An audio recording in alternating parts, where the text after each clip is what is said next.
Hashtag A Jornada de Esperança. Memórias de Luísa Oliveira. Meu nome é Luísa Oliveira, tenho 72 anos e nasci na pequena Vila das Flores, no interior da Bahia. Cada ruga no meu rosto conta uma história, cada marca nas minhas mãos revela um capítulo da minha existência. Sentada aqui na varanda da Fazenda Esperança, observo o mesmo horizonte que meu pai contemplava durante as manhãs enquanto saboreava seu café.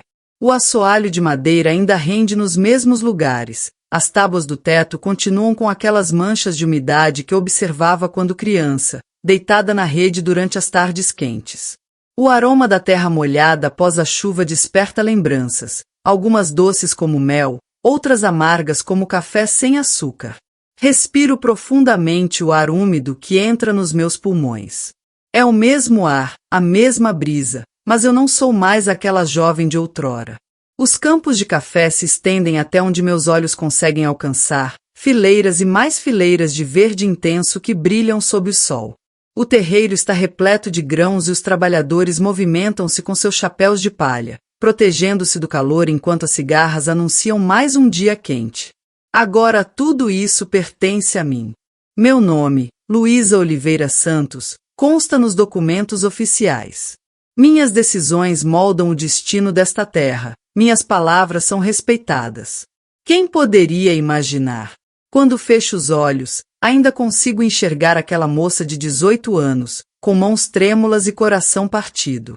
A última vez que estive aqui, quase 50 anos atrás, foi bem diferente. Parti pela estrada de terra com uma pequena mala contendo algumas roupas dobradas às pressas e um filho crescendo em meu ventre. A poeira subia a cada passo, como se a própria terra quisesse apagar minha existência deste lugar. Ainda sinto o peso das palavras do meu pai. Ele estava em pé exatamente onde agora tem um vaso com samambaias.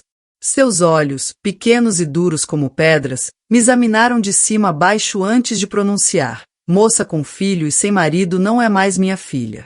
Vá embora e não volte nunca mais. Sua voz não vacilou. Não demonstrou nenhuma compaixão. Foi como se eu tivesse deixado de existir naquele instante. Naquele dia, o pó da estrada grudou nas minhas lágrimas. O vestido florido, meu preferido, feito pelas mãos cuidadosas da minha mãe, ficou impregnado de suor e terra. O sol castigava minha pele enquanto eu caminhava sem destino certo. O silêncio da minha mãe, que não conseguiu me defender, doeu mais que qualquer palavra. Ela permaneceu parada à porta da cozinha, com o avental coberto de farinha, olhos baixos, mordendo os lábios para conter o choro. Não disse nada, não podia dizer. Apenas me entregou um embrulho com um pouco de comida e apertou minha mão rapidamente. Foi a última vez que a vi com vida. Parti sem rumo, sem recursos, sem esperanças, apenas com uma vida crescendo dentro de mim. Uma vida que eu nem sabia se conseguiria preservar. A barriga ainda nem aparecia, mas já carregava o peso da responsabilidade. O pai do meu filho. Bem, essa é outra história que contarei mais adiante. As situações nunca são tão simples quanto parecem. E hoje, retornei como proprietária. Não é ironia do destino, é justiça divina. É o tempo mostrando que as rodas da vida giram, e às vezes, giram a nosso favor, mesmo quando pensamos que tudo está perdido. Esta casa já foi meu paraíso e meu inferno. Cada cômodo guarda memórias da infância simples, das repreensões severas, das risadas escondidas, das lágrimas contidas. O quarto onde dormia com minhas irmãs agora está renovado, com cortinas claras escolhidas por mim. A cozinha, onde aprendi a fazer doce de leite e goiabada, agora tem azulejos novos, mas o fogão a lenha continua no mesmo lugar. Algumas coisas mudamos, outras preservamos, assim como na vida.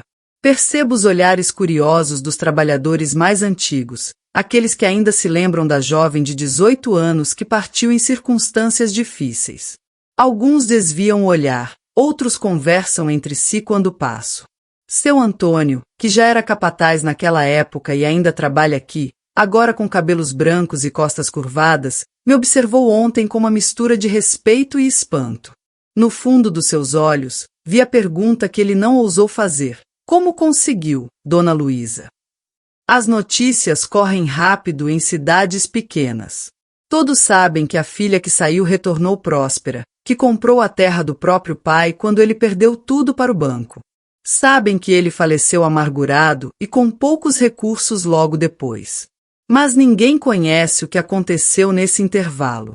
Ninguém sabe das noites sem dormir, das mãos calejadas, dos dias com alimentação insuficiente, das portas que se fecharam. Esta manhã, tomei meu café sentada na mesma cadeira onde meu pai costumava se sentar. Senti um arrepio estranho, como se passado e presente se encontrassem em um único momento. Passou pela minha mente tudo o que vivi, tudo o que superei. Foi como assistir a um filme da minha própria vida, rápido, intenso, impressionante até para mim mesma. E pensei, quem acreditaria? Você não vai acreditar no que precisei enfrentar para chegar até aqui. Como uma jovem sem estudos, sem apoio, esperando um filho e rejeitada pela família, conseguiu retornar como proprietária da maior fazenda da região. Quando saí daqui, não tinha ideia de como sobreviveria até o dia seguinte. Sentia vergonha de olhar para as pessoas, temia o futuro, tinha um vazio no estômago que não era apenas fome, era desespero. O que uma mulher precisa enfrentar quando todas as portas se fecham para ela? Que força nasce dentro de nós quando precisamos proteger um filho? Como é possível transformar tanta dor em determinação? Quando cheguei à capital, Salvador, descobri que o mundo era muito maior e mais cruel do que imaginava. Os primeiros meses foram os mais difíceis. Dormi em lugares que não desejaria nem para um animal de rua. Comi o que conseguia encontrar, suportei olhares de desprezo e comentários maldosos. Carregava minha condição como um estigma e como um troféu ao mesmo tempo. Era minha vergonha e minha força. Esta é minha história verdadeira, sem floreios, sem enfeites.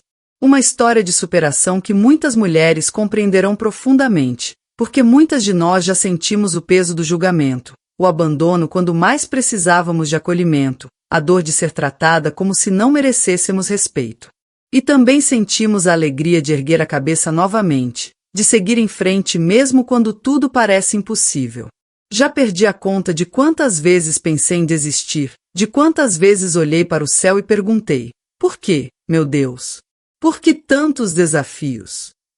Mas algo dentro de mim, talvez o amor pelo meu filho, talvez uma persistência herdada do meu próprio pai, me fez continuar. Um passo após o outro, um dia após o outro. Não foi um caminho linear. Tive que fazer muitos desvios, engolir o orgulho, aceitar a ajuda de desconhecidos, realizar trabalhos que jamais imaginei fazer.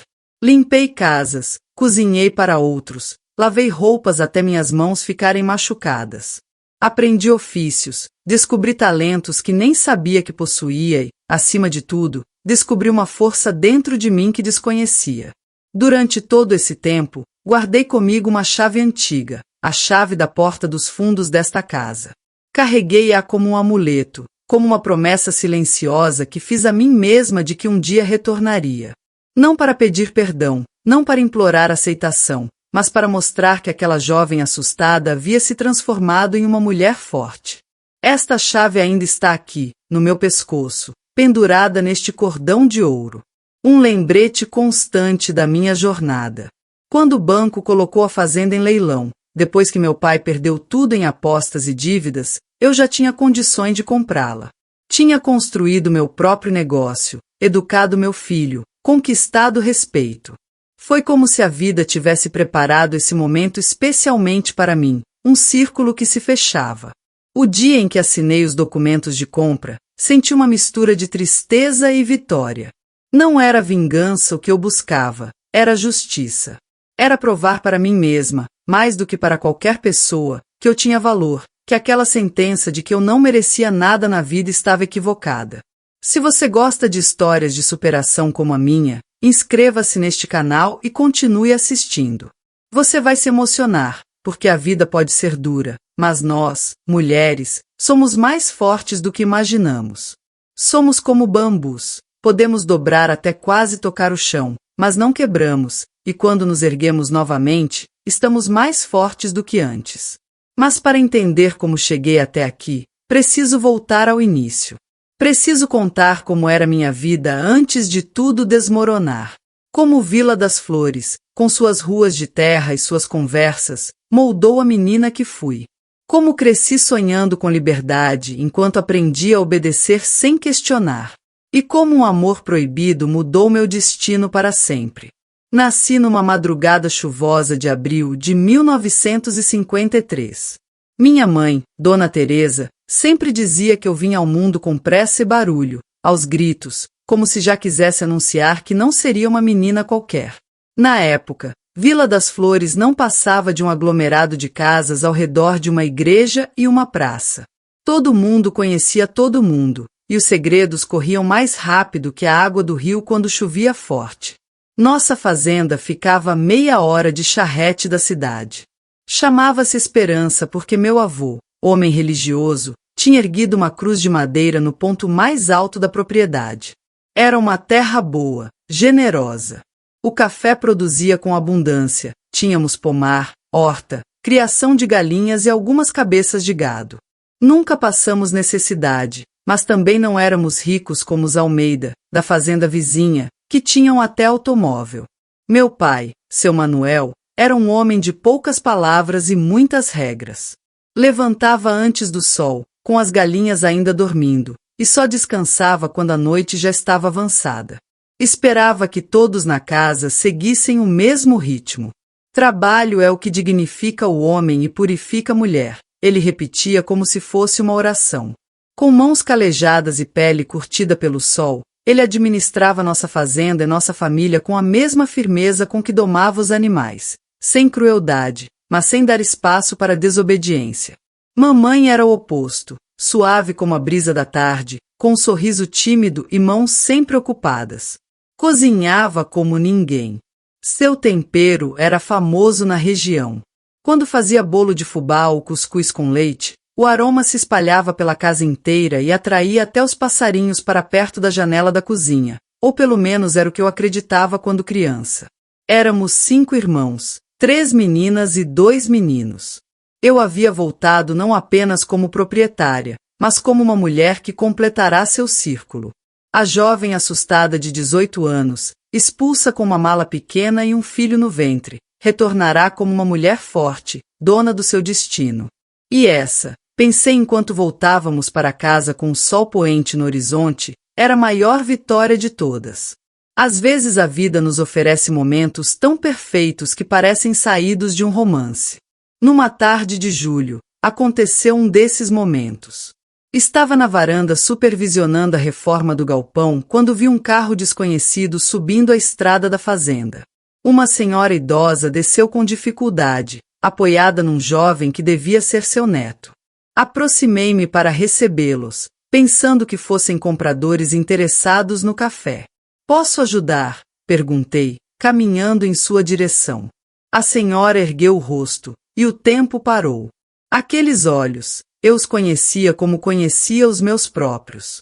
"Júlia", sussurrei, mal acreditando. "Luizinha, minha irmã." Minha irmã mais velha abriu os braços, e corri para eles como se ainda fossemos crianças. Nos abraçamos chorando, 2 senhoras de cabelos grisalhos que o tempo e as circunstâncias haviam separado. Júlia, 5 anos mais velha que eu, tinha sido minha protetora na infância. Quando fui expulsa, ela já era casada e morava em Cachoeira. "Soube que você comprou a fazenda", ela explicou quando nos acalmamos. No começo não acreditei. Meu sobrinho confirmou no cartório. Ela sorriu para o rapaz ao seu lado. "Este é Gabriel, meu neto." Convidei-os para entrar, ainda atordoada com a surpresa. Na sala, Júlia olhava tudo com admiração. "Você manteve a disposição dos móveis como era no tempo da mamãe." "Algumas coisas não devem mudar", respondi, servindo café nas xícaras antigas que havia recuperado. Júlia me contou sobre sua vida nas últimas décadas. Tivera 4 filhos, enviuvara cedo, lutara para criar a família sozinha, não muito diferente da minha própria história. "Por que nunca me procurou?" perguntei finalmente. Ela baixou os olhos. "Papai proibiu." Disse que se alguém tivesse contato com você seria expulso também. Sua voz tremeu. Perdoe-me, Luizinha. Fui covarde. Peguei suas mãos enrugadas entre as minhas. Não havia o que perdoar. Éramos todos reféns daquele tempo, daquelas regras. Mas você enfrentou tudo sozinha, com um filho, ela continuou. Não foi escolha, foi necessidade, respondi simplesmente. Passamos a tarde inteira relembrando histórias, preenchendo as lacunas que décadas de separação haviam criado. Descobri que meus outros irmãos viviam em cidades diferentes, que alguns primos haviam falecido, que a família se dispersara após a morte do meu pai. Ele nunca falava sobre você, disse Júlia. Mas às vezes, quando bebia demais, o pegava olhando aquela sua foto de formatura do ginásio. Acho que, no fundo, do jeito torto dele, sentia sua falta. Aquela revelação me tocou de uma maneira que não esperava. A ideia de que meu pai, apesar de tudo, guardava algum sentimento por mim, abriu uma pequena fissura no muro que eu havia construído ao redor do meu coração. Quando Júlia estava de partida, me entregou um embrulho de papel pardo. Encontrei no sótão da casa dele depois que faleceu. Achei que um dia você ia querer. Em casa, abri o pacote com cuidado. Dentro havia um álbum de fotografias antigas, eu com minhas irmãs, minha mãe jovem sorrindo no jardim, meu pai orgulhoso ao lado da primeira colheita.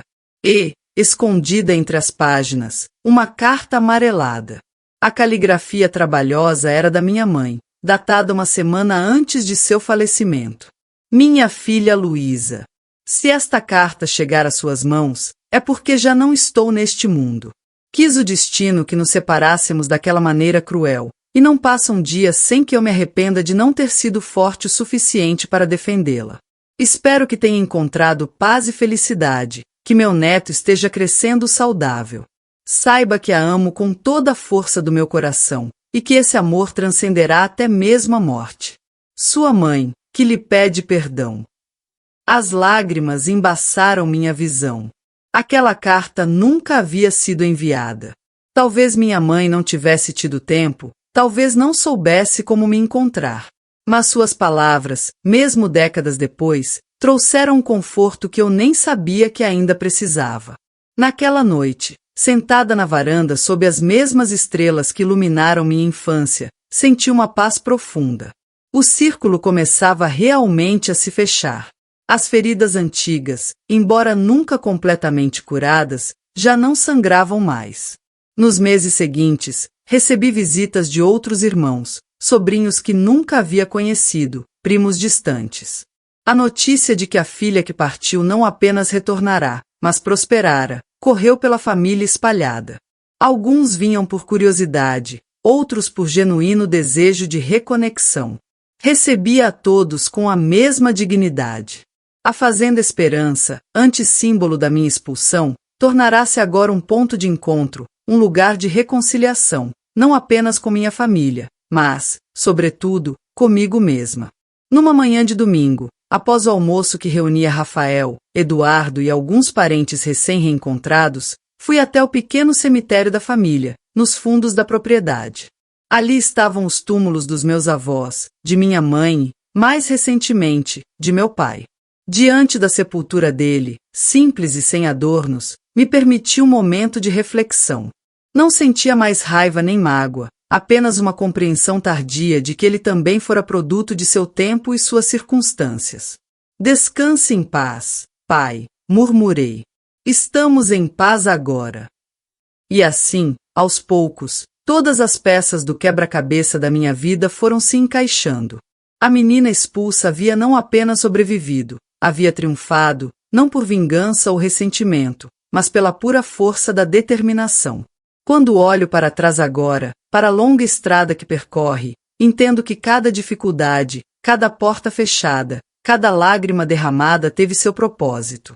Elas me forjaram como o fogo forja o aço. E se pudesse dar um conselho para aquela jovem assustada que saiu pela estrada de terra com uma mala pequena e um filho no ventre, seria simples: siga em frente. A dor vai passar, e um dia você voltará não como vítima, mas como vencedora. O tempo tem um jeito curioso de transformar tudo ao seu redor. Já se passaram 5 anos desde que voltei à Fazenda Esperança. 5 anos de muito trabalho, pequenas alegrias diárias e algumas despedidas. A fazenda não se tornou nenhum império, como alguns imaginavam que eu tentaria fazer. Mantive apenas o cultivo de café em escala modesta, com métodos tradicionais que aprendi observando meu pai na infância, o suficiente para nos sustentar com dignidade, sem ambições de grandeza. Minha verdadeira felicidade está no pequeno terreno atrás da casa, onde cultivo uma horta farta e criações simples. As galinhas caipiras ciscam livremente pelo quintal, e acordo todos os dias antes do sol para recolher os ovos ainda quentes. Tenho algumas cabras leiteiras, um casal de porcos e 3 cachorros vira-latas que me seguem para todo lado. A senhora podia mecanizar isso tudo, sugeriu certa vez um técnico agrícola que veio visitar a região. Aumentar a produção, comprar equipamentos modernos. Sorri para o rapaz, sem explicar que meu prazer está justamente na simplicidade, nas mãos na terra, no conhecimento das estações, na intimidade com cada pedaço deste lugar que agora é verdadeiramente meu. Rafael se formou em medicina. Ver meu filho de beca recebendo o diploma foi um dos momentos mais emocionantes da minha vida. Lembrei-me da jovem grávida que lavava roupas até as mãos machucarem, das noites em claro trabalhando para garantir que ele tivesse o que eu não tive. Cada calo nas minhas mãos valeu a pena. Após a residência em Salvador, ele surpreendeu a todos anunciando que voltaria para a Vila das Flores. Aqui não tem médico, mãe. As pessoas precisam viajar horas quando adoecem. Hoje, Rafael atende na pequena sala que adaptamos na cidade 3 vezes por semana. Nos outros dias, visita sítios afastados, onde idosos e crianças raramente têm acesso a cuidados médicos. Cobra o que podem pagar, às vezes alguns ovos, uma galinha, ou simplesmente um Deus lhe pague sincero. A senhora criou um santo, brincou Dona Jurema quando meu filho diagnosticou sua artrite e trouxe remédios da capital sem cobrar nada. Criei um homem de bem, respondo sempre, com o peito cheio de orgulho. Eduardo e eu nunca nos casamos. Depois de tantos anos separados, descobrimos que éramos pessoas diferentes daqueles jovens apaixonados. Mas construímos uma amizade sólida, baseada no respeito e no amor compartilhado por nosso filho. Ele voltou a morar em Vila das Flores, numa casa simples perto da praça, e vem almoçar conosco quase todos os domingos. A vida agora tem um ritmo mais tranquilo. Aos 72 anos, minhas mãos estão enrugadas e nodosas do trabalho na terra, mas ainda preparo o doce de leite mais cremoso da região. Nos fins de semana, coloco uma mesinha na varanda e vendo bolos, biscoitos e compotas para quem passa pela estrada, não pelo dinheiro, que já não me faz falta, mas pelo prazer da conversa, do cafezinho compartilhado, das histórias trocadas. Meu maior prazer são as crianças da vizinhança que me visitam regularmente. Vêm atraídas pelos doces, é claro, mas acabam ficando para ouvir histórias e aprender pequenas tarefas. Ensino-as a plantar sementes, a identificar ervas medicinais, a respeitar o tempo da natureza. Vó Luísa, conta de novo como a senhora chegou em Salvador com uma mala pequenininha. Pede sempre a pequena Carolina, neta de uma vizinha, enquanto me ajuda a alimentar as galinhas. E eu conto, simplificando as partes mais duras, enfatizando a perseverança e a fé. Quero que essas crianças saibam que, não importa quão difícil seja a vida, sempre há um caminho quando se tem coragem.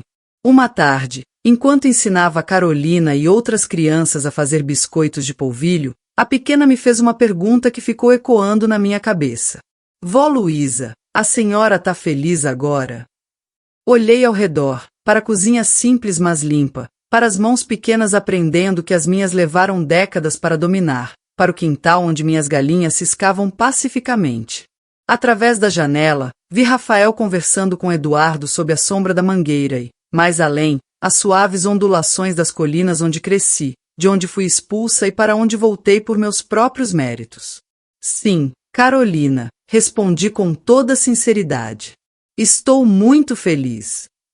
Não é uma felicidade grandiosa, feita de eventos extraordinários ou conquistas espetaculares. É uma felicidade quieta, tecida de pequenos momentos, o cheiro do café recém-coado, o calor do sol nas primeiras horas da manhã, o abraço do meu filho, o cantar dos pássaros que me acordam toda madrugada. Envelhecer na terra onde nasci, rodeada pelo que plantei com minhas próprias mãos, é um privilégio que nunca imaginei ter. Quando caminho pela propriedade, devagar agora, apoiada numa bengala nos dias em que os joelhos doem mais, sinto cada árvore, cada pedra, cada curva do terreno como extensões do meu próprio corpo. Às vezes vou até o pequeno cemitério da família e converso com meus pais, contando as novidades, como se pudessem me ouvir. E quem sabe não podem. Coloco flores silvestres nos túmulos, as mesmas que minha mãe cultivava no jardim. Estamos em paz agora, digo sempre antes de voltar para casa. O passado não dói mais. As cicatrizes estão lá, é claro, marcas permanentes de uma jornada difícil. Mas já não sangram, já não ardem quando tocadas pela memória. São apenas lembranças de uma mulher que fui um dia, tão distante e ao mesmo tempo tão presente em cada decisão que tomo. Na semana passada, Rafael me deu a notícia de que vou ser avó novamente. Sua esposa Beatriz, professora da escolinha local, espera o segundo filho para o início do próximo ano. O primeiro, meu Marcelinho, já tem 3 anos e é a alegria da minha velhice, com seus cachinhos escuros e olhos curiosos. Estou grávida, vovó. Beatriz me abraçou, radiante. O médico disse que é uma menina. Vamos chamá-la de Luísa, anunciou Rafael, segurando minha mão enrugada entre as suas. Protestei, é claro. Nome antigo, fora de moda. Coloquem um nome moderno, bonito. Mas no fundo, meu coração se encheu de uma emoção indescritível. Uma netinha com meu nome, continuando uma linhagem que quase foi interrompida naquela manhã distante em que fui expulsa desta mesma terra. A vida é mesmo cheia de reviravoltas. Eu, que saí daqui como uma desgraçada, voltei como matriarca. E agora, nas tardes quietas, quando sento na varanda com meu crochê, observando o sol se pôr atrás das mesmas colinas que testemunharam minha partida, sinto uma profunda gratidão. Não por ter vencido, não por ter provado meu valor, isso deixou de ser importante há muito tempo. Sou grata simplesmente por estar aqui, por respirar este ar, por ter sobrevivido para ver o ciclo se completar. E se pudesse dizer algo àquela menina assustada que partiu com uma mala pequena e um filho no ventre, seria apenas isto: siga em frente. Um dia você voltará para casa. Há coisas que só a idade nos ensina. Aos 72 anos, sentada sob o pé de jabuticaba que plantei quando retornei à fazenda, vejo com clareza o que realmente importa. Amanhã começa cedo para mim, como sempre foi. O corpo já não obedece como antes, os joelhos rangem, as mãos tremem um pouco para tarefas delicadas, mas a rotina se mantém. Acordo antes do sol para ver o dia nascer, para sentir o orvalho na grama ainda escura, para ouvir o primeiro canto do galo. As galinhas me conhecem pela voz. Quando me aproximo do galinheiro com o milho na bacia de alumínio, correm em minha direção, cacarejando animadas. Gosto de observá-las, tão simples em suas preocupações: comida, abrigo, proteção para os pintinhos. Às vezes penso que deveríamos aprender mais com os bichos. Minha horta é meu orgulho. Cultivo de tudo um pouco: alface, couve, cenoura, beterraba, temperos variados, tudo sem agrotóxicos, como aprendi com minha mãe. Os vizinhos aparecem para trocar mudas, sementes, conhecimentos. Dona Zulmira trouxe na semana passada uma variedade de manjericão que nunca tinha visto. Em troca, dei-lhe estacas de alecrim. É mão abençoada, dizem por aí. Não sei se é bênção ou simplesmente o conhecimento acumulado de décadas lidando com a terra. Sei que tudo que planto vinga, que as sementes parecem despertar com mais vigor quando passam por minhas mãos enrugadas. Rafael construiu uma casa a poucos metros da minha. Queria que eu fosse morar com eles, mas preferi manter minha independência. Pessoa idosa gosta de fazer as coisas no seu tempo, expliquei. Ele entendeu, como sempre entende tudo. Mas é bom tê-los por perto. Beatriz, minha nora, é como a filha que nunca tive, forte, determinada, com um coração maior que o mundo. Meus netos, Marcelinho de 8 anos e Luizinha de 5, são a luz dos meus dias. Passam mais tempo na casa da vovó do que na própria, correndo entre as árvores, colhendo frutas direto do pé, aprendendo segredos da terra. Vó, conta de novo como a senhora chegou em Salvador, pede Luizinha quase todas as tardes, enquanto me ajuda a debulhar feijão ou a separar sementes para o plantio. E eu conto, adaptando a história para ouvidos infantis, enfatizando a coragem e a persistência, amenizando as partes mais duras. Um dia, quando forem maiores, saberão a história completa. Por enquanto, basta que entendam o valor da determinação e da honestidade. Marcelinho, mais quieto e observador, prefere ouvir sobre as plantas e os bichos. Tem mãos habilidosas, como as do avô Eduardo, e já construiu sozinho um pequeno galinheiro para os pintinhos que nasceram na primavera. Esse menino tem mão boa para a coisa, comentou seu Antônio, agora tão velho e curvado quanto eu, mas ainda capaz de reconhecer talento quando vê. Eduardo vem jantar conosco toda sexta-feira. Trazemos o passado à mesa sem mágoas, como velhos amigos relembrando uma jornada compartilhada.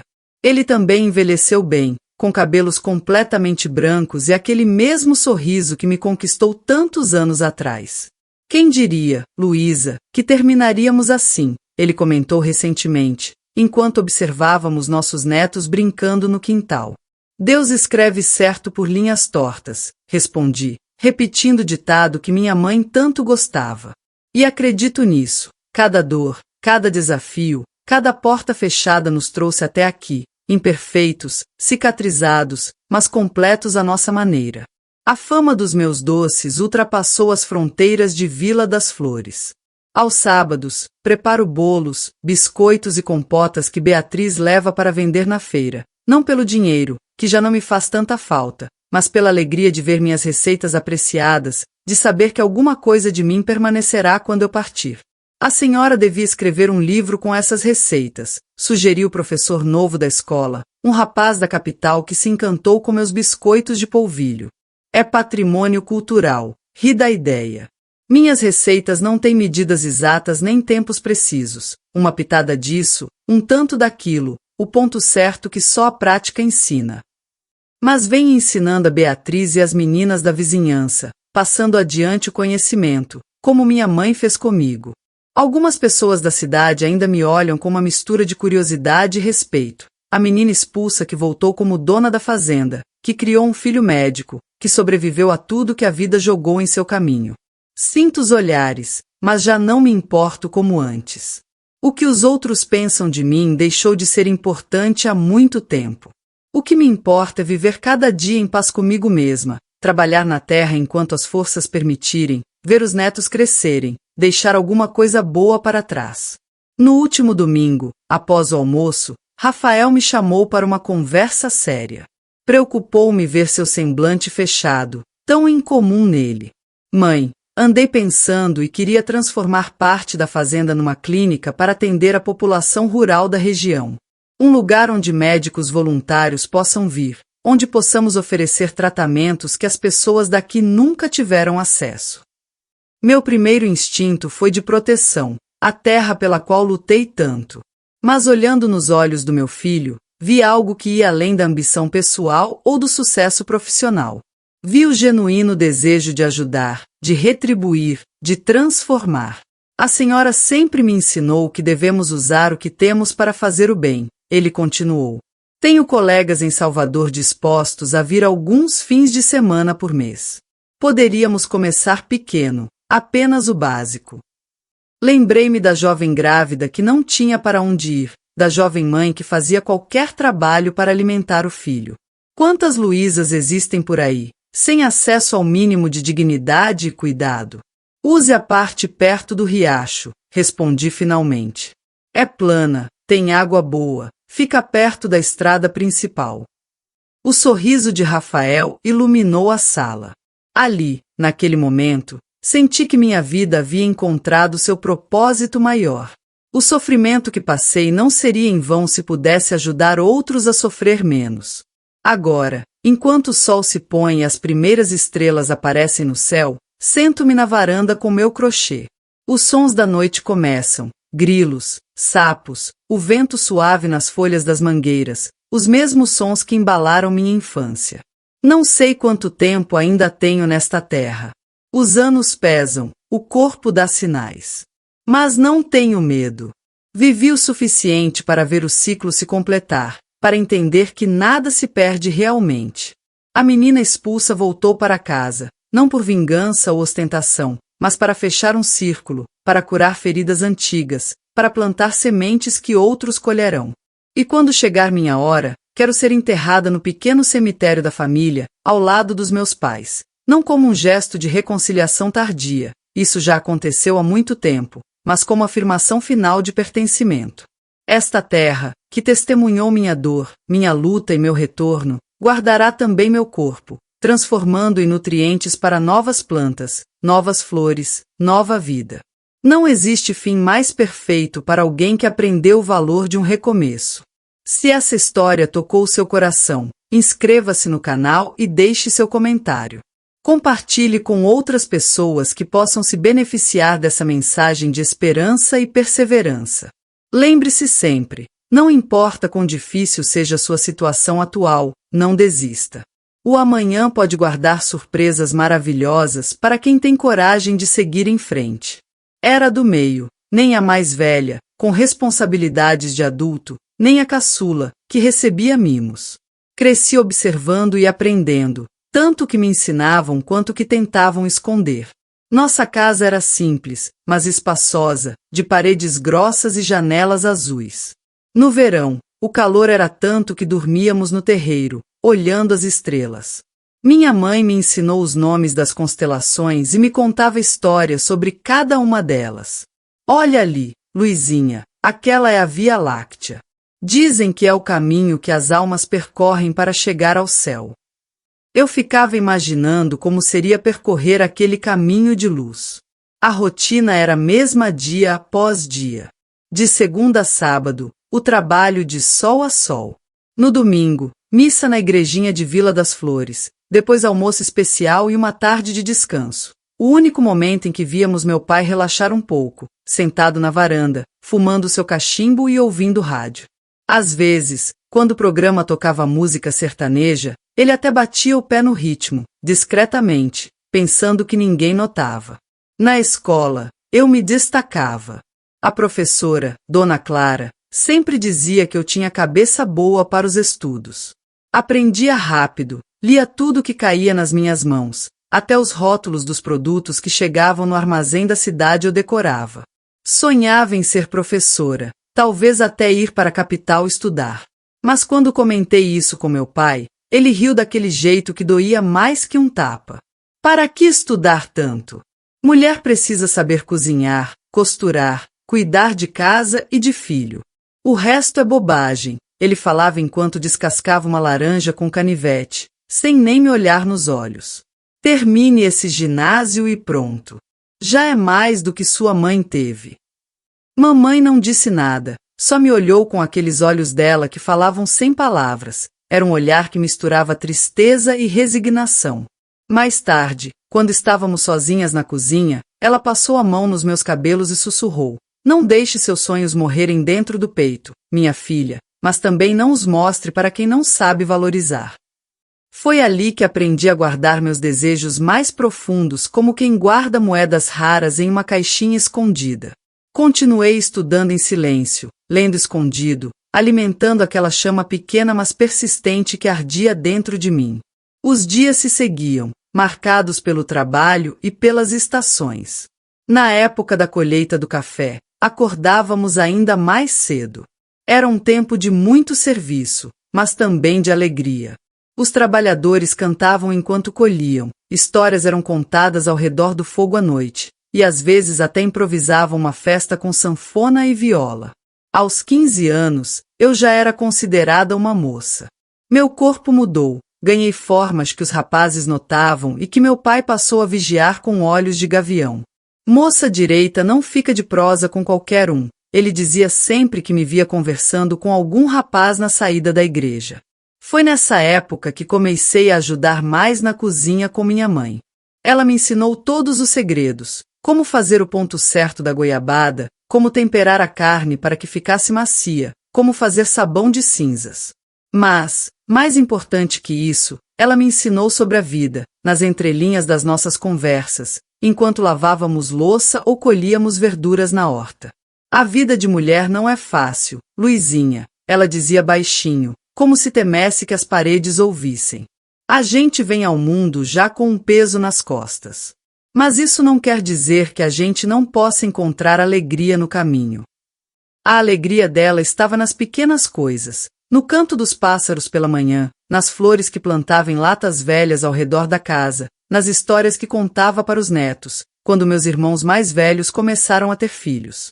Eu queria mais. Queria ver o mar, que só conhecia por fotografias.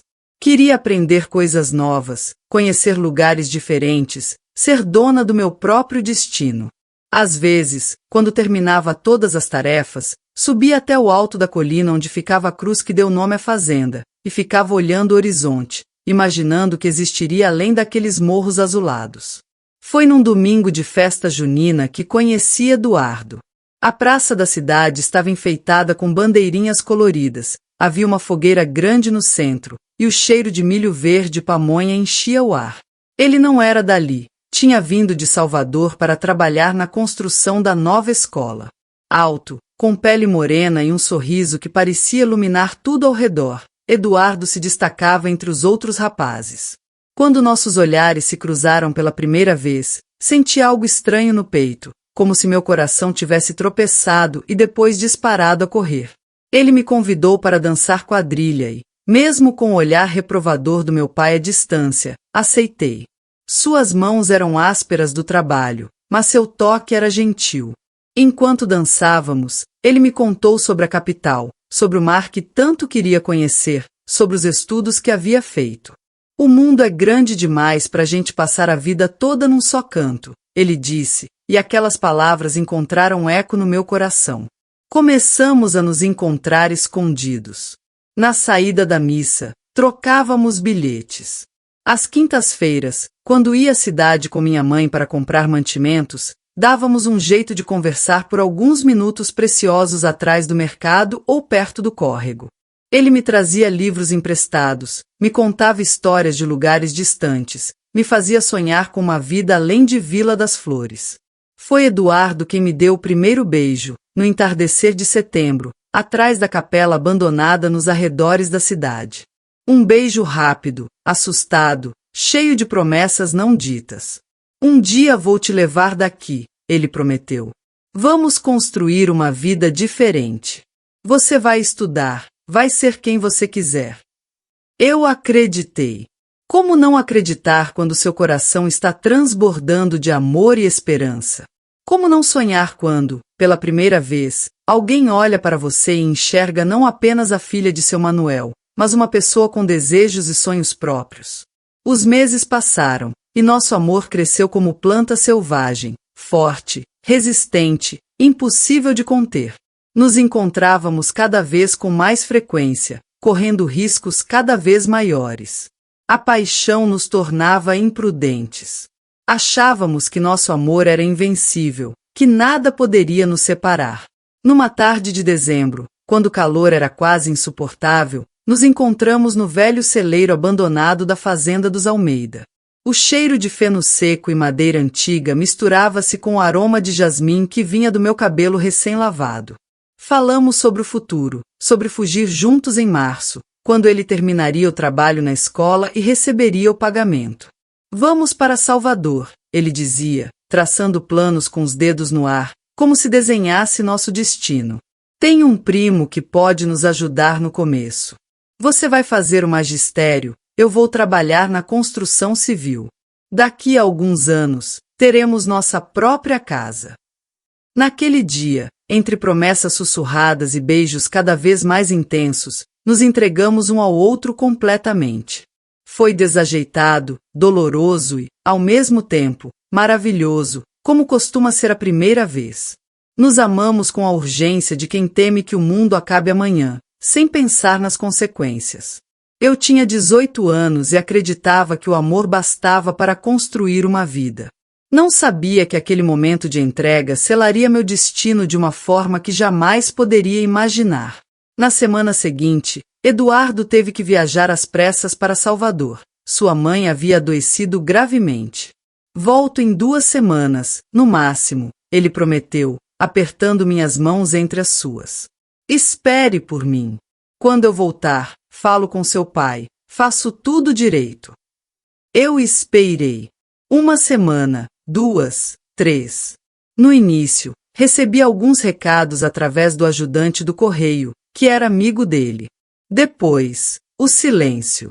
Um silêncio que pesava mais a cada dia, que me acordava no meio da noite e me acompanhava durante o dia inteiro, como uma sombra. Foi nesse período de espera angustiada que meu corpo começou a dar sinais. Minha menstruação, sempre regular como o calendário, não veio. Senti enjoos pela manhã, meus seios ficaram sensíveis. Tentei negar o óbvio, mas no fundo eu sabia. Carregava dentro de mim a consequência daquele amor que parecia ter se desvanecido como névoa na manhã. Chorei sozinha muitas noites, abraçada ao travesseiro para que ninguém ouvisse meus soluços. Rezei, implorei a Deus por um milagre, que Eduardo voltasse, que eu não estivesse esperando um filho, que tudo não passasse de um pesadelo do qual eu acordaria. Mas a realidade tem uma maneira cruel de se impor. Uma manhã, enquanto ajudava minha mãe a estender roupas no varal, fui tomada por um enjoo tão forte que não consegui disfarçar. Corri para trás da casa e vomitei tudo o que havia comido no café da manhã. Quando me levantei, trêmula e pálida, vi minha mãe me olhando com uma expressão que misturava medo e compreensão. Há quanto tempo, Luizinha? Ela perguntou simplesmente, a voz baixa como um sussurro. Quase 2 meses, respondi. E as lágrimas que eu tinha contido por tanto tempo finalmente transbordaram. Minha mãe não gritou, não me acusou, apenas fechou os olhos por um momento, como se estivesse reunindo forças, e então me abraçou. Foi um abraço apertado, desesperado. Ai, minha filha, ela murmurou contra meu cabelo. O que vai ser de você agora? Naquela noite, ela tentou me proteger. Sugeriu que eu fosse mandada para a casa de uma tia em Feira de Santana, longe dos olhares e comentários de Vila das Flores. A gente diz que você foi estudar. Depois, quando a criança nascer, decidimos o que fazer. Mas segredos têm pernas curtas numa casa pequena. Meu irmão mais velho ouviu nossa conversa e, movido talvez por um senso distorcido de honra familiar, contou tudo ao meu pai na manhã seguinte. O que aconteceu depois ainda me atormenta em pesadelos. Meu pai, o homem que eu temia e respeitava em igual medida, transformou-se em uma tempestade de fúria. Jogou a xícara de café na parede, agarrou-me pelos braços com tanta força que deixou marcas, e gritou palavras que cortavam mais fundo que qualquer faca. Desonrou nossa família. Trouxe vergonha para esta casa. Seu rosto estava vermelho, uma veia pulsava em sua têmpora. E quem é o responsável? Diga, quem foi o rapaz que te desonrou? Quando mencionei o nome de Eduardo, o carpinteiro de Salvador, meu pai riu com desprezo. Aquele forasteiro sem família nem posses? Aquele moreno metido a sabido? Eu sabia que ele não prestava desde a primeira vez que pus os olhos nele. As palavras dele eram como chicotadas, cada uma mais dolorosa que a anterior, não apenas pelo que diziam sobre mim, mas pelo preconceito que revelavam. Eduardo era moreno, eu mais clara. Isso, aos olhos do meu pai, era outro problema imperdoável. Ele vai voltar, tentei dizer, a voz trêmula. Ele prometeu casar comigo. Casar? Meu pai riu novamente, um riso seco e cruel. Menina tola! Ele já deve estar rindo de você em algum bar de Salvador, contando para os amigos como enganou a filha do fazendeiro. Naquele momento, uma dúvida terrível se instalou no meu coração. E se meu pai estivesse certo? E se Eduardo nunca tivesse pretendido voltar? A história da mãe doente poderia ser apenas uma desculpa para partir sem olhar para trás. Mas não tive muito tempo para me afundar nessas dúvidas. Meu pai já havia tomado sua decisão. Arrume suas coisas, ele disse, a voz agora perigosamente calma. Você tem até o fim do dia para sair da minha vista. Moça com filho e sem marido não é filha minha. Saia e não volte nunca mais. Minha mãe tentou intervir, mas um único olhar dele foi suficiente para silenciá-la. Ela sabia, como todas as mulheres daquela época, que contra a palavra do marido não havia apelação. E assim, com apenas 18 anos, esperando um filho e com o coração partido por 2 vezes, pelo abandono de Eduardo e pela rejeição de meu pai, eu me preparava para enfrentar o mundo sozinha. Não sabia ainda, mas aquele foi apenas o começo da minha história. O começo de uma jornada que me levaria de volta, um dia, para reclamar o que era meu por direito. Naquela manhã em que deixei a Fazenda Esperança, não tinha plano nem destino, apenas caminhei pela estrada de terra com minha pequena mala, sentindo o peso do mundo nas costas, apesar dos meus 18 anos. O sol mal havia nascido, e seus primeiros raios tingiam o céu de um vermelho intenso, como sangue, um mau presságio, diria minha avó. A primeira parada foi na casa de Dona Helena, minha madrinha, nos arredores de Vila das Flores. Bati à sua porta como quem implora salvação, e ela me recebeu com o coração aberto, sem perguntas ou julgamentos. Mas a notícia da minha situação correu mais rápido que andorinha, e 3 dias depois, seu Francisco, marido dela, chegou em casa com semblante fechado. Seu pai passou na venda, disse que quem me der abrigo está contra ele, explicou minha madrinha enquanto preparava uma trouxa com comida para minha viagem. Francisco tem receio, filha. Devemos ao banco, e seu pai é amigo do gerente. Entendi sem que ela precisasse dizer mais. Meu pai estava queimando pontes, garantindo que eu não tivesse onde ficar em Vila das Flores. Sua vergonha precisava ser apagada completamente. Na manhã seguinte, abracei Dona Helena demoradamente. Salvador, ela sussurrou no meu ouvido. Procure a Irmandade de Santa Rita. Diga que é afilhada de Helena do Bonfim. Elas ajudam moças em dificuldade. Com o pouco dinheiro que minha madrinha pôde me dar, comprei uma passagem no ônibus que passava pela estrada principal uma vez por semana. Era um veículo velho, barulhento, que balançava tanto que pensei que se desmancharia antes de chegar ao destino. Me sentei no fundo, tentando me fazer invisível. Foram 8 horas de viagem, com o estômago embrulhado pelo balanço, pelo medo e pela gravidez. Quando finalmente avistei Salvador, fiquei sem fôlego. A cidade se derramava pelas encostas até encontrar o mar, aquele mar que eu tanto sonhara conhecer, mas que agora parecia apenas mais um obstáculo gigantesco à minha frente. O terminal rodoviário era um formigueiro humano, pessoas correndo, gritando, carregando sacolas, malas, caixas. Fiquei parada, segurando minha malinha, sentindo-me pequena e insignificante como nunca antes. Uma mulher esbarrou em mim, um homem gritou para eu sair do caminho. Lágrimas começaram a embaçar minha visão. Primeira vez na capital, minha filha. Uma voz doce me tirou do transe. Era uma senhora negra, com turbante colorido na cabeça e um sorriso gentil. Sim, respondi com a voz embargada. Estou procurando a Irmandade de Santa Rita. O sorriso dela se alargou. Então hoje é seu dia de sorte. Sou Dona Clara da Irmandade. Venha comigo. Foi assim, guiada por uma estranha que apareceu como um anjo enviado pelos céus, que cheguei ao casarão antigo no Pelourinho, onde funcionava a Irmandade de Santa Rita. Era uma associação de mulheres negras, muitas delas idosas, que mantinham uma casa de acolhimento para moças em situação difícil. O casarão tinha visto dias melhores, a pintura descascava nas paredes, havia goteiras quando chovia forte, e as instalações eram simples demais. Mas havia limpeza, organização e, acima de tudo, um espírito de solidariedade que nunca tinha experimentado antes. Aqui não perguntamos sobre o passado de ninguém, explicou Dona Clara enquanto me mostrava o pequeno quarto que dividiria com outras 2 moças. Só o que você quiser contar. Pode ficar até o bebê nascer, depois a gente vê o que faz. As regras eram simples. Todas as moradoras deveriam contribuir com as tarefas da casa e, se possível, com algum dinheiro.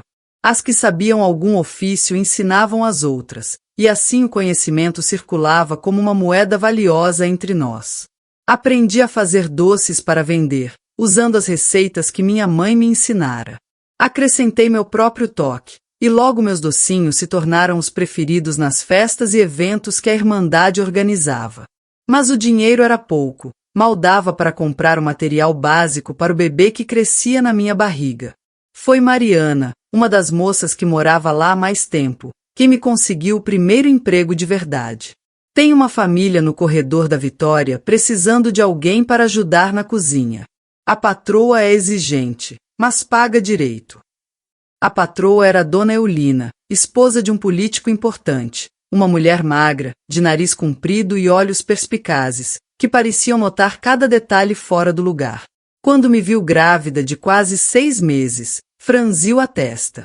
Helena não me disse que você estava esperando criança, comentou, os lábios finos comprimidos em desaprovação. Engoli em seco, precisava daquele emprego. Posso trabalhar até o último dia, senhora. Estou forte e saudável. Ela me estudou por um momento, depois suspirou. Está bem. Mas quando a criança nascer, não poderá trazê-la para cá, entendeu? Sim, senhora. E assim comecei a trabalhar na cozinha da mansão dos Azevedo, preparando os pratos que aprenderá com minha mãe e alguns novos que Dona Eulina me ensinou. O trabalho era pesado, começava às 6 da manhã e só terminava depois do jantar, servido às 8 da noite. Meus pés inchavam, minhas costas doíam, mas eu aguentava firme, pensando no bebê, no futuro, na sobrevivência. O salário, embora melhor do que eu esperava, ainda era insuficiente para alugar um lugar só para mim quando o bebê nascesse. À noite, deitada na cama estreita do casarão da Irmandade, eu acariciava minha barriga e chorava silenciosamente. Onde estaria Eduardo? Por que ele não voltou como prometeu? Será que algum dia meu filho conheceria o pai? Em março de 1972, numa madrugada de chuva forte, Rafael veio ao mundo. Um parto difícil, longo, que pensei que não sobreviveria. Mas quando coloquei nos braços pela primeira vez, aquele serzinho pequeno, de pele acobreada e cabelos crespos como os do pai, soube que faria qualquer coisa para protegê-lo e dar-lhe uma vida melhor. A licença que Dona Eulina me deu foi de apenas 2 semanas. Quando voltei ao trabalho, deixava Rafael aos cuidados de Dona Clara e das senhoras mais velhas da Irmandade, que se revezavam para tomar conta dos bebês enquanto as mães trabalhavam. Era doloroso me separar dele todos os dias, ouvir seu choro quando eu saía, mas não havia alternativa. Uma tarde, voltei do trabalho e encontrei a casa em alvoroço. Um casal jovem, bem vestido, conversava com Dona Clara na sala principal. Quando entrei, todos se viraram para me olhar. Luísa, está a doutora Maria e seu marido, doutor Roberto, apresentou Dona Clara, um brilho estranho nos olhos. Eles estão interessados no seu caso. Meu coração deu um salto. Que caso? Do que estavam falando? Doutora. Maria se aproximou com um sorriso gentil.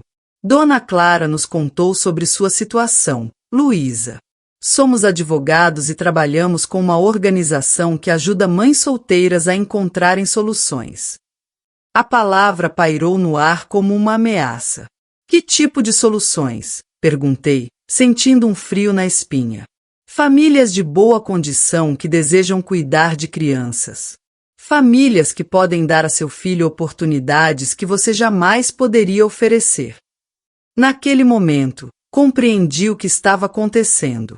Eles queriam meu Rafael. Queriam entregá-lo para ser cuidado por estranhos, como se eu não existisse, como se o vínculo que nos unia pudesse ser cortado tão facilmente. Não, respondi com uma firmeza que surpreendeu até a mim mesma. Meu filho fica comigo. Luísa, interveio Dona Clara, a voz suplicante, pense bem.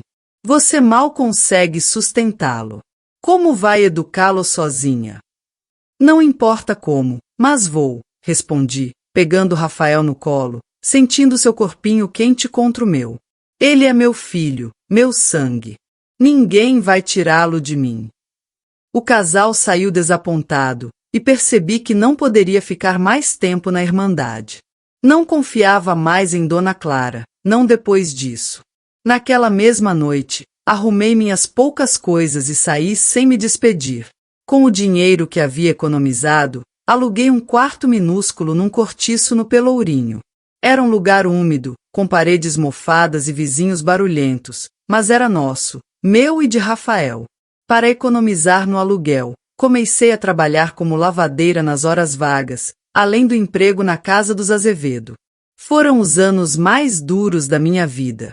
Acordava às 4 da manhã, lavava roupas para entregar antes de ir para a mansão dos Azevedo, trabalhava o dia inteiro, voltava para buscar Rafael na casa de Jurema, uma vizinha que cuidava dele em troca de alguns trocados, e ainda lavava mais roupas à noite, depois que ele dormia. Meus dedos ficaram rachados do sabão, minhas costas doíam constantemente, mas nunca faltou comida na mesa, nunca deixei de pagar o aluguel. Rafael crescia forte e saudável. Era um menino esperto, curioso, sempre fazendo perguntas. Aos 5 anos, já sabia ler algumas palavras, graças às histórias que eu lia para ele todas as noites, não importava quão cansado estivesse. Eu queria que ele tivesse o que eu não tive: educação, oportunidades, liberdade para escolher seu próprio caminho. Um dia, quando Rafael tinha 6 anos, estava brincando na pequena área comum do cortiço quando caiu e cortou profundamente o braço num pedaço de vidro quebrado. Sangue jorrava tanto que pensei que ele morreria nos meus braços enquanto corria desesperada para o hospital mais próximo. Foi lá que conheci Dr. Ricardo, um médico já de meia idade, de olhos bondosos e mãos habilidosas. Ele não apenas tratou o ferimento de Rafael com cuidado, mas também não cobrou pela consulta quando percebeu nossa situação. Seu filho é muito corajoso, disse, ajeitando os óculos no nariz. Nem chorou enquanto eu dava os pontos. Agradeci, embaraçada pela situação, por minha roupa simples, manchada do sangue do meu filho, pelo fato de não poder pagar pelo atendimento. Mas Dr. Ricardo apenas sorriu. Vocês moram perto daqui? No cortiço da ladeira da montanha, respondi. Ele franziu a testa. Não é um lugar adequado para uma criança. Trabalha em quê, Dona Luísa? Sou cozinheira na casa dos Azevedo, no corredor da Vitória, e lavo roupa para fora. Dr. Ricardo ficou pensativo por um momento. Minha esposa está precisando de alguém para ajudar em casa. Nossa cozinheira se aposentou no mês passado. Estaria interessada? Temos um quarto de empregada onde você e seu filho poderiam ficar. Aquela oferta caiu como uma bênção.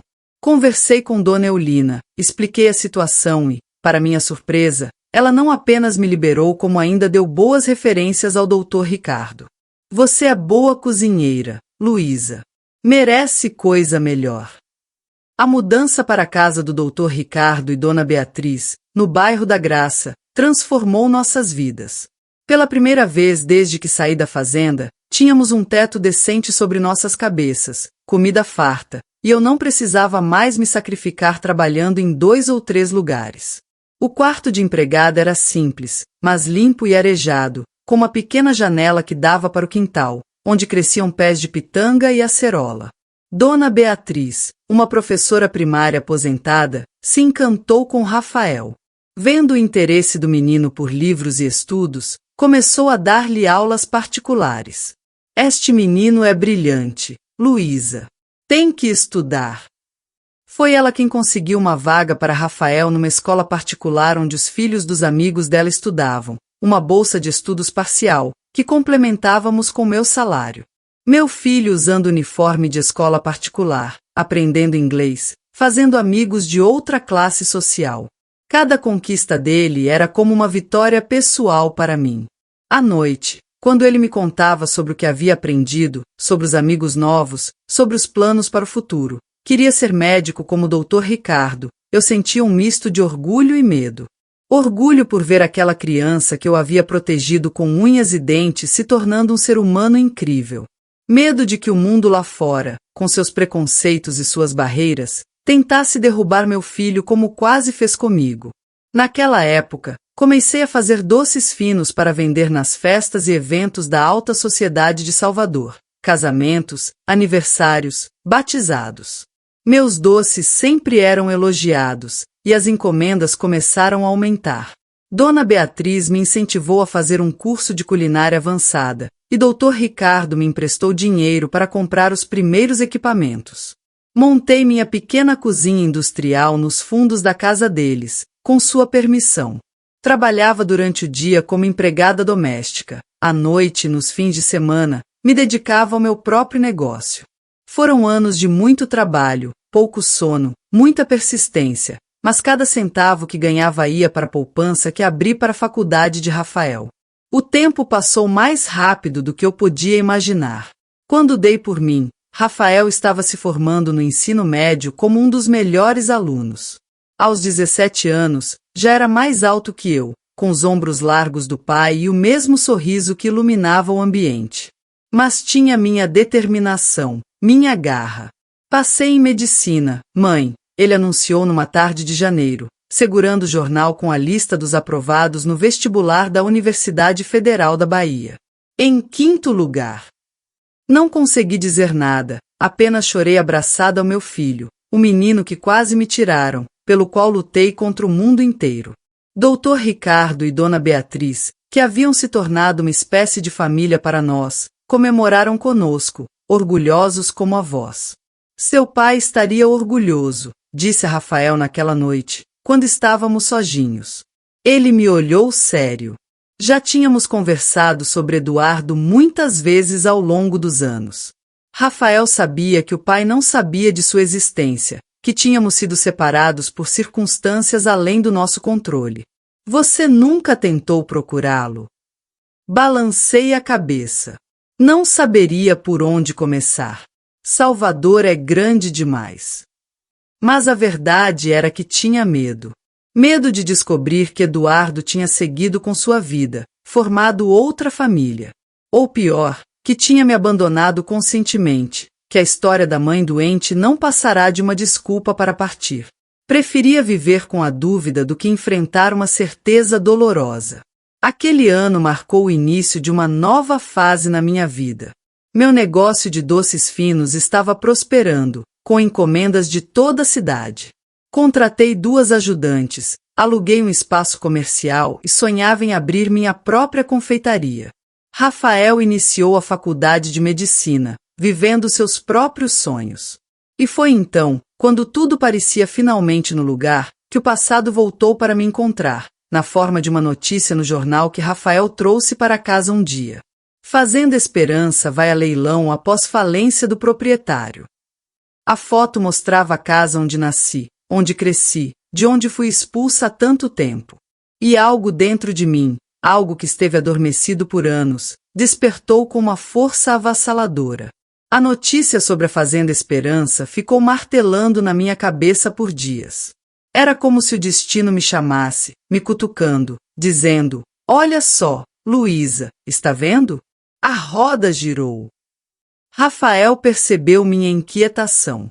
Numa noite, enquanto eu preparava uma fornada de brigadeiros gourmet para uma encomenda importante, ele sentou-se à mesa da cozinha e foi direto ao ponto.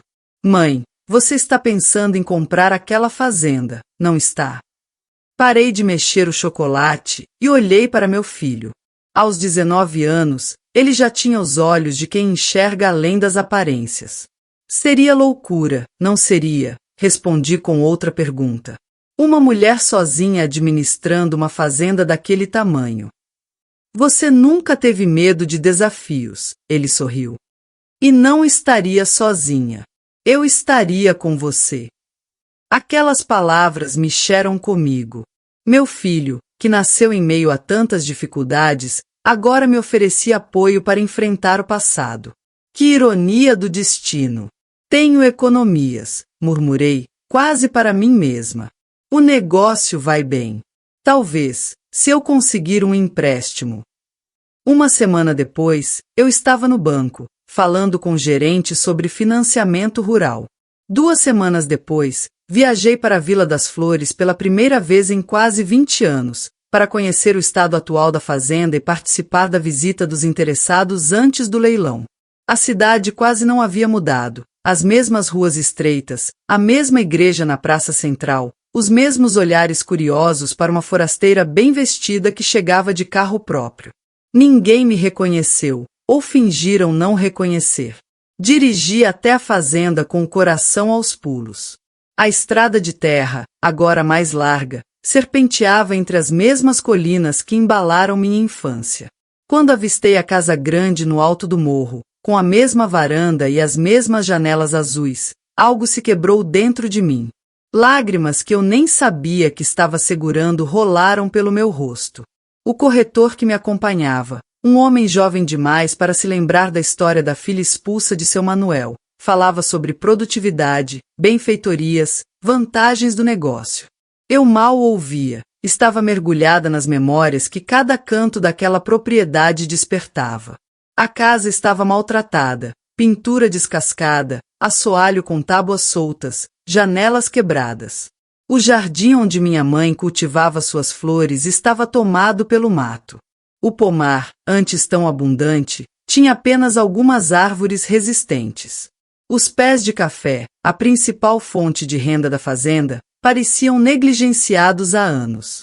O proprietário atual tem problemas com bebida, explicou o corretor enquanto atravessávamos o terreiro de secagem.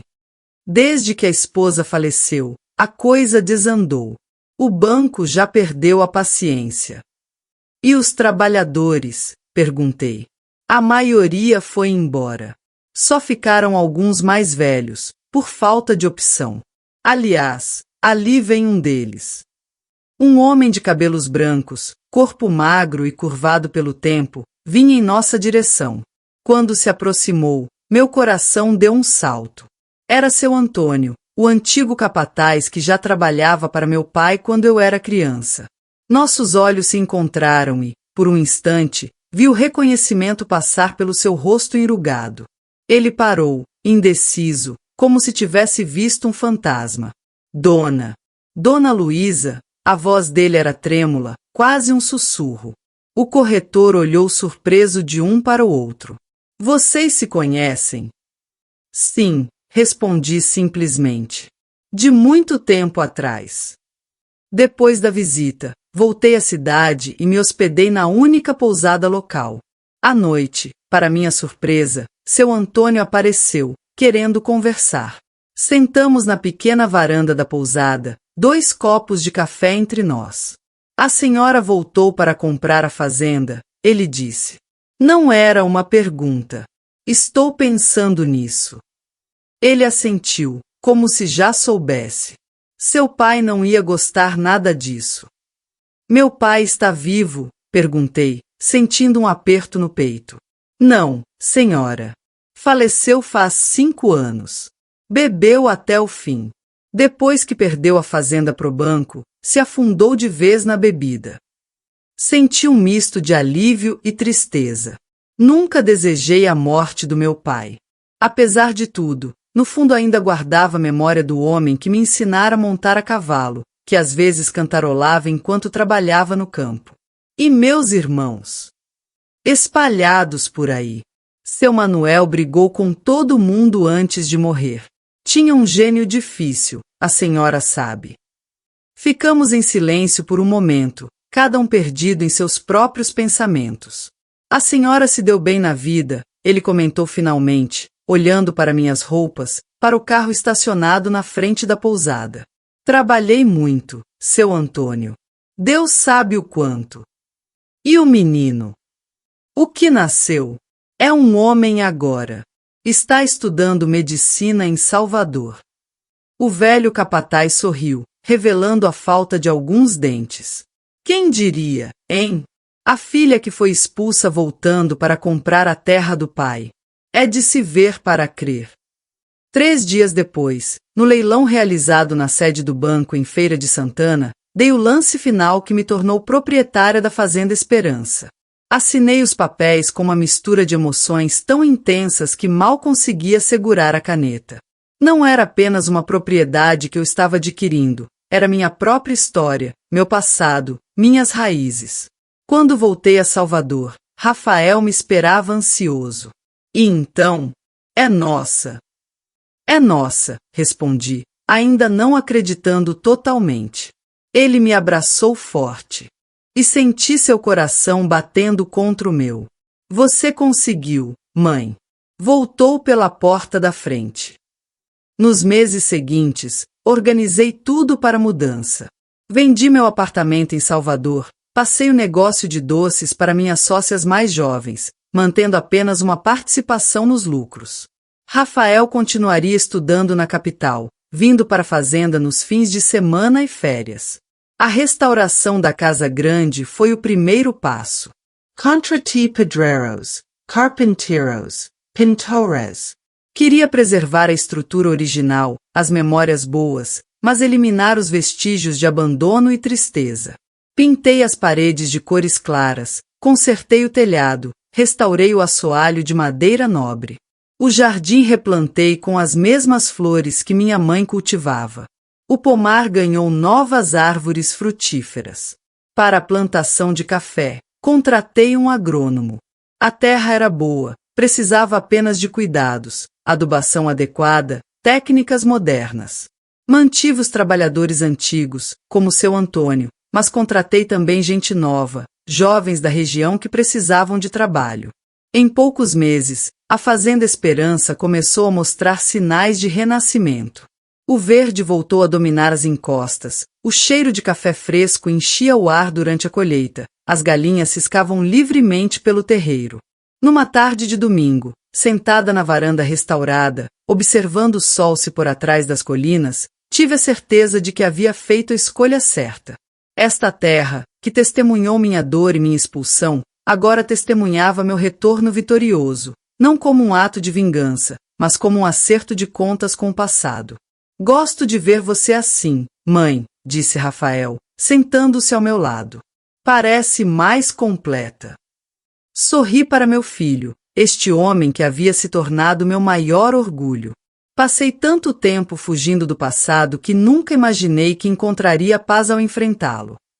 Nas semanas seguintes, comecei a receber visitas de antigos conhecidos, curiosos para ver a transformação da fazenda e também para ver o que havia sido feito da menina que partiu em circunstâncias difíceis. Recebi a todos com educação e uma ponta de orgulho, servindo café da minha própria produção e doces que eu mesma preparava. As pessoas da cidade, que antes me olhavam com desprezo, agora me tratavam com uma mistura de curiosidade e respeito. Eu era Dona Luísa, a empresária bem-sucedida que havia recuperado a propriedade da família. Meu passado, embora não esquecido, não era mais motivo de vergonha ou julgamento. Um dia, enquanto supervisionava a colheita, vi um carro estranho subindo a estrada da fazenda. Era um veículo caro, não pertencia a ninguém da região. Quando parou no terreiro, um homem de meia idade desceu, olhando ao redor com interesse. Algo no porte dele, no jeito de andar, acendeu uma memória distante. Meu coração começou a bater mais rápido. Posso ajudar? Perguntei, aproximando-me. O homem se virou, e nossos olhares se encontraram. O tempo havia deixado suas marcas, cabelos grisalhos nas têmporas, linhas de expressão ao redor dos olhos, mas era ele. Eduardo. Luísa, a voz dele era a mesma, aquela voz que eu ouvirá em sonhos por tantos anos. Por um momento, fiquei paralisada. Como reagir ao homem que havia sido meu primeiro amor, pai do meu filho, motivo da minha expulsão, mas que nunca soube das consequências daquele amor de juventude? Quanto tempo, Eduardo, consegui dizer, mantendo a compostura, apesar da tempestade interna. Eu soube que você tinha comprado a fazenda. Quase não acreditei. A vida dá muitas voltas, respondi, tentando controlar a emoção na minha voz. Convidei-o a entrar, mais por educação do que por vontade. Na sala onde meu pai costumava receber visitantes, servimos café e conversamos formalmente por alguns minutos, como dois estranhos que tentam encontrar um terreno comum após décadas de separação. Então, ele foi direto ao ponto. Por que nunca me procurou para contar sobre o bebê? Quase derrubei a xícara. Como você? Voltei para a Vila das Flores um mês depois de partir. Minha mãe realmente estava doente, mas se recuperou mais rápido do que esperávamos. Quando cheguei aqui, seu pai me recebeu com uma espingarda, dizendo que você tinha ido embora, que não queria mais me ver. A revelação me atingiu como um soco. Então ele tinha voltado. Não tinha me abandonado, como eu pensei por todos esses anos. Procurei por você em Salvador, ele continuou, mas ninguém sabia informar. Anos depois, soube por uma conhecida que você tinha tido um filho, meu filho. Meus olhos se encheram de lágrimas. 20 anos de mágoa, de dúvidas, desmoronando como um castelo de areia. Por que não insistiu em me encontrar? Insisti por 2 anos. Voltei à Vila das Flores regularmente, perguntando sobre você. Seu pai ameaçou me enfrentar se eu aparecesse de novo. Pensei que talvez você tivesse seguido em frente, encontrado outra pessoa. O que dizer? Como resumir 2 décadas de luta, de solidão, de determinação em uma única conversa? Nosso filho se chama Rafael, disse finalmente. Está estudando medicina em Salvador. Os olhos de Eduardo se iluminaram. Ele sabe sobre mim. Sabe tudo o que eu sabia, que nos amamos, que fomos separados por circunstâncias além do nosso controle, que você nunca soube da gravidez. Um silêncio pesado caiu entre nós. Tantas coisas não ditas, tantos anos perdidos. Gostaria de conhecê-lo, disse Eduardo finalmente. Isso cabe a ele decidir agora. É um homem adulto. Naquela noite, liguei para Rafael e contei sobre a visita inesperada. Houve um longo silêncio do outro lado da linha. Sempre quis conhecê-lo, disse meu filho finalmente. Mas agora que a possibilidade é real, estou nervoso. Não precisa ser agora, se não quiser. Ele vai entender. Não, mãe. Quero conhecê-lo. Este fim de semana, quando eu for para a fazenda. O encontro entre pai e filho, naquele sábado ensolarado, foi um dos momentos mais emocionantes da minha vida. Observei de longe enquanto eles se estudavam, buscando nos rostos um do outro traços familiares, semelhanças no jeito de sorrir, de gesticular. Rafael, sempre direto, fez a pergunta que certamente queimava em sua garganta. Por que nunca nos procurou antes? Eduardo olhou para mim, depois de volta para nosso filho. Porque não sabia onde encontrá-los. E quando finalmente descobri que sua mãe estava em Salvador, os anos já haviam criado um abismo que não sabia como atravessar. Não era uma desculpa, era apenas a verdade. O medo, a incerteza e as mentiras do meu pai haviam roubado de nós a chance de sermos uma família. Nos dias que se seguiram, Eduardo se tornou uma presença constante na fazenda. Estava morando em Salvador agora, dirigia uma pequena construtora. Nunca se casara. As visitas tornaram-se mais frequentes, os almoços de domingo, uma tradição. Não retomamos nosso romance de juventude, éramos pessoas diferentes agora, moldadas por experiências distintas. Mas construímos algo talvez mais valioso, uma amizade baseada no respeito mútuo e no amor compartilhado por nosso filho. Uma tarde, enquanto caminhávamos pela plantação, Eduardo parou e olhou ao redor, admirando o trabalho que eu havia feito na fazenda. Você construiu algo incrível aqui, Luísa. Fez o que muitos homens não conseguiriam. Sorri, sentindo um calor antigo e familiar se espalhar pelo meu peito. Não era amor romântico, não mais, mas um reconhecimento que eu havia esperado por décadas. Fiz o que precisava ser feito, respondi simplesmente. Por mim e pelo nosso filho. Ele assentiu, compreendendo o peso daquelas palavras. Se pudéssemos voltar no tempo. Não, interrompi suavemente. Não olhamos para trás com arrependimento. Olhamos para frente, para o que ainda podemos construir. E ali, entre os pés de café carregados de frutos vermelhos, sob o mesmo céu que testemunhou nossa paixão juvenil, selamos um acordo silencioso. O passado estava finalmente em paz. O futuro, com todas as suas possibilidades, era o que importava agora. A Fazenda Esperança, que um dia fora palco da minha maior dor, transformará-se no cenário da minha redenção, não apenas pelo sucesso material, mas pela jornada interna de perdão e aceitação.